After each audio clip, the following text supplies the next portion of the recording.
আমরা আমাদের memory booster পেজের পক্ষ থেকে নাম্বার চ্যাপ্টার থেকে আসা কনফিউজিং প্রশ্নগুলোর ব্যাখ্যা নিয়ে কাজ করছিলাম, যার প্রেক্ষিতে দ্বিতীয় ভিডিও এটা। আমাদের আজকের প্রশ্নটা মেমরি বুস্টার বইয়ের 2 নম্বর প্রশ্ন, যেটা কিনা বিসিএস এ বেশ কয়েকবার এসেছে এবং বিগত বছরের বিভিন্ন কম্পিটিটিভ এক্সামে আসে।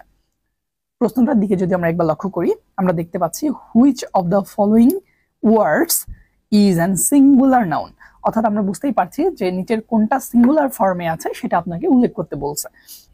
আমরা যদি একবার অপশনগুলোর দিকে খেয়াল করি, প্রথম অপশনে আমরা দেখতে পাচ্ছি অ্যাজেন্ডা শব্দটা দেওয়া আছে।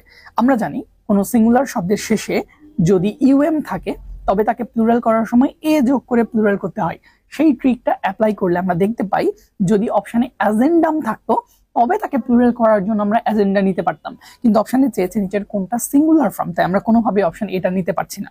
এরকম আরো কয়েকটা শব্দ যদি আমরা খেয়াল করি, আমরা সাধারণত ব্যাকটেরিয়াম বা ডেইটাম শব্দগুলোর প্লুরাল ফর্ম সাধারণত আমরা ব্যবহার করি ব্যাকটেরিয়া বা ডেটা শব্দগুলো, তাহলে আমরা এটা কোনোভাবে নিতে পারছি না। আমরা যদি অপশন বি তে খেয়াল করি, আমরা দেখতে পাচ্ছি ওএসএস দেওয়া আছে। আমরা জানি কোনো সিঙ্গুলার শব্দের শেষে যদি আইএস শব্দটা থাকে তবে তাকে প্লুরাল করার সময় আইএস এর পরিবর্তে ইএস যোগ করতে হয়। যেমন ওএসএস যদি থাকতো ও এ এস আই এস, এটার প্লুরাল ফর্ম হতে পারতো ও এ এস ইএস। সো এই নিয়ম অনুসারে, ট্রিকটা অনুসারে আমরা বুঝতেই পারছি অপশন বি